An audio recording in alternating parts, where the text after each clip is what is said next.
भगवते वासुदेवाय। अथ श्रीमद्भगवद्गीता चतुर्थ अध्याय ज्ञान যোগ। শ্রী ভগবান অর্জুনকে বলিলেন, এই জ্ঞান যুগ পূর্বে আমি সূর্যকে বলিয়াছিলাম, সূর্য নিজ পুত্র মনুকে বলিয়াছিলেন এবং মনু ইহা ইক্ষ্বাকুকে বলিয়াছিলেন।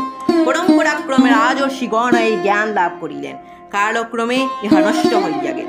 হে অর্জুন, জ্ঞান যুগ অত্যন্ত গোপনীয় বিষয়, তুমি আমার ভক্ত ও সখা, সেই জন্যই আমি তোমাকে এই জ্ঞান জানাইতেছি। অর্জুন বলিলেন, হে কৃষ্ণ, আগে সূর্যের জন্ম, পরে তোমার জন্ম, তুমি কেমন করিয়া সূর্যকে এই জ্ঞান শিক্ষা দিলে?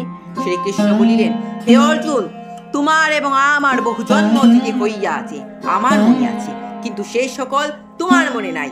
আমার জন্ম নাই, মৃত্যু নাই, আমি সর্বভূতের ঈশ্বর, আমি নিজের মায়া ভরে শরীর ধারণ করিয়া থাকি। यदा यदा हि धर्मस्य ग्लानिर्भवति भारत अभ्युत्थानम् अधर्मस्य तदात्मानं सृजाम्यहं परित्राणाय साधूनां विनाशाय च दुष्कृतां धर्म संस्थापनार्थाय সম্ভবামি যুগে যুগে।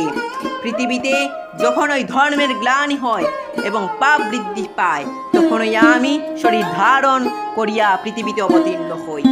আমি যুগে যুগে অবতীর্ণ হইয়া সাধুদিগের পরিত্রাণ, পাপীদের বিনাশ এবং ধর্ম সংস্থাপন করি। যে ব্যক্তি আমার এই দিব্য জন্ম ও কর্মের কথা জানেন, সে ব্যক্তি মৃত্যুর পর আমাকে প্রাপ্ত হন, তাহার আর পুনর্জন্ম হয় না। যে ব্যক্তি আসক্তি, ভয় ও ক্রোধ ত্যাগ করিয়া আমার শরণাপন্ন হন, তিনি আমার ভাব প্রাপ্ত হন, তাহার পাপ থাকে না। হে অর্জুন, যে ব্যক্তি যেভাবে আমার ভজনা করে, সেই ব্যক্তিকে আমি সেইভাবে তুষ্ট করি।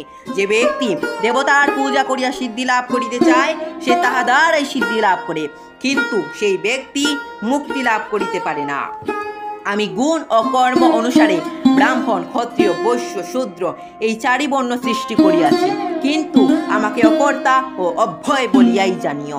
আমি কর্ম করি, কিন্তু আমি কর্মে লিপ্ত হই না, কর্মফলেও আমার স্পৃহা নাই। যাহারা ইহা জানেন, তাহারা কর্মবন্ধন হইতে মুক্ত হন। পূর্বযুগীগণ ইহা জানিয়াই কর্ম করিতেন, তুমিও তাহাদের মতোই কর্ম করিবে। কর্ম কর্মের বিচার করিতে গিয়া অনেক জ্ঞানী অনেক ভুল করিয়া থাকেন, তাই তোমাকে আমি কর্মতত্ত্ব বলিতেছি, যাহা শুনিয়া মোক্ষ লাভ করিবে। কর্ম, অকর্ম ও বিকর্ম, কর্মের এই তিন গতি, সে সম্বন্ধে উপদেশ দিতেছি। যে ব্যক্তি কর্মে অকর্ম এবং অকর্মে কর্ম দেখে, সেই ব্যক্তি প্রকৃত কর্মী, তিনিই বুদ্ধিমান। যে কর্মী কামনা ত্যাগ করিয়া কর্ম করে জ্ঞান বলে তাহার কর্ম দগ্ধ হয়, সেই কর্মী পণ্ডিত ব্যক্তি, তিনি আত্মতৃপ্ত ও নিরাশ্রয়। কামনা ছাড়িয়া কর্ম করেন বলিয়া তিনি কর্ম করিয়াও কর্ম করেন না, অর্থাৎ কর্মে তিনি লিপ্ত হন না। নিষ্কাম, সংযত ও পরিগ্রহ ত্যাগী ব্যক্তি দেহ রক্ষার জন্য কর্ম করিয়াও পাপ ভাগী হন না। সামান্য লাভে সন্তুষ্ট, ঈর্ষাদ্বন্দ্বহীন এবং লাভ লাভে সমজ্ঞান সম্পন্ন ব্যক্তি কর্ম করিয়াও কর্মের অধীন হন না। নিষ্কাম ও রাগ দেশাদি বর্জিত জ্ঞানী ব্যক্তি যজ্ঞ অর্থাৎ ঈশ্বরের সৃষ্টি রক্ষার জন্য কর্ম করিলেও তাহার সর্বকর্ম জয় পায়। যে ব্যক্তি অগ্নি, হবি, হোমের দ্রব্য এবং যজ্ঞ সকলকে ব্রহ্মময় মনে করেন, তাহার সমস্তই ব্রহ্মে জয় পায়। কর্মযোগী শ্রদ্ধার সহিত দৈবযজ্ঞ করেন, আর ফল ত্যাগী জ্ঞানী ব্রহ্মরূপ অগ্নিতে যজ্ঞ করেন। কেহ ইন্দ্রিয়গণকে সংযম রূপ অগ্নিতে অর্পণ করেন, আর কেহ বিষয়কে ইন্দ্রিয় রূপ অগ্নিতে অর্পণ করেন। কেহ বা জ্ঞানের প্রভাবে আত্মসংযম রূপ অগ্নিতে ইন্দ্রিয়, মন প্রবৃত্তি দগ্ধ করেন। কোনো কোনো কর্মী দ্রব্যাদি দান রূপ কর্ম করেন। কেহ তপস্যারূপ যজ্ঞ করেন, কেহ যোগ অভ্যাস রূপ যজ্ঞ করেন এবং কেহ বা বেদ পাঠ রূপ যজ্ঞ করিয়া থাকেন।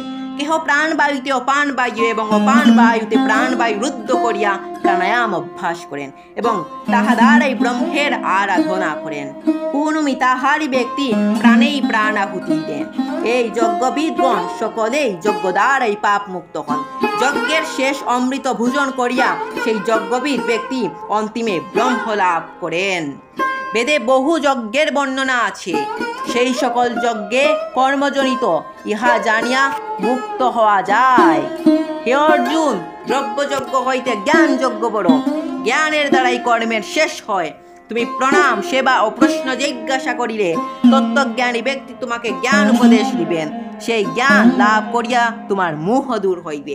তখন আমার মধ্যে এবং তোমার নিজের মধ্যেই ভূতগণকে দেখিতে পাইবে। আর তুমি যদি পাপাচারী হইয়া পড়ো, জ্ঞান তরি আরোহণ করিয়া তুমি পাপ সিন্ধু পার হইতে পারিবে। হে অর্জুন, জ্বলন্ত আগুন যেমন কাষ্ঠকে দগ্ধ করে, জ্ঞানরূপ আগুনও সেই রূপ সমস্ত কর্ম নষ্ট করে। জ্ঞানের মতো পবিত্র আর কিছুই নাই। কর্মযোগী যথাকালে আত্মজ্ঞান লাভ করিয়া থাকেন। শ্রদ্ধাবান জিতেন্দ্রীয় ব্রহ্মনিষ্ঠ ব্যক্তি জ্ঞান লাভ করিয়া মুক্তি লাভ করেন। যে ব্যক্তি শ্রদ্ধাবান হইয়াও সংশয় মুক্ত হয় না, সে মূর্খ। সে ব্যক্তির ইহলোকে এবং পরলোকে কোথাও সুখ লাভ হয় না। যে কর্মী জ্ঞানে ভ্রান্তিহীন হইয়া নিষ্কাম কর্ম করেন, তিনি আত্মজ্ঞ।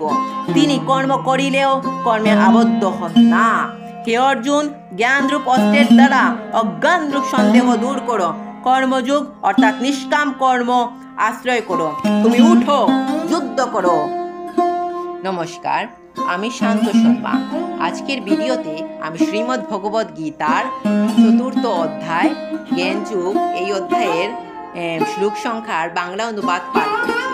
যদি আমার ভিডিওটি ভালো লাগে তাহলে অবশ্যই আমার ভিডিওটিতে একটি লাইক করবেন এবং এরকম ভিডিও সবার আগে পেতে অবশ্যই আমার চ্যানেলটি সাবস্ক্রাইব করবেন। ধন্যবাদ।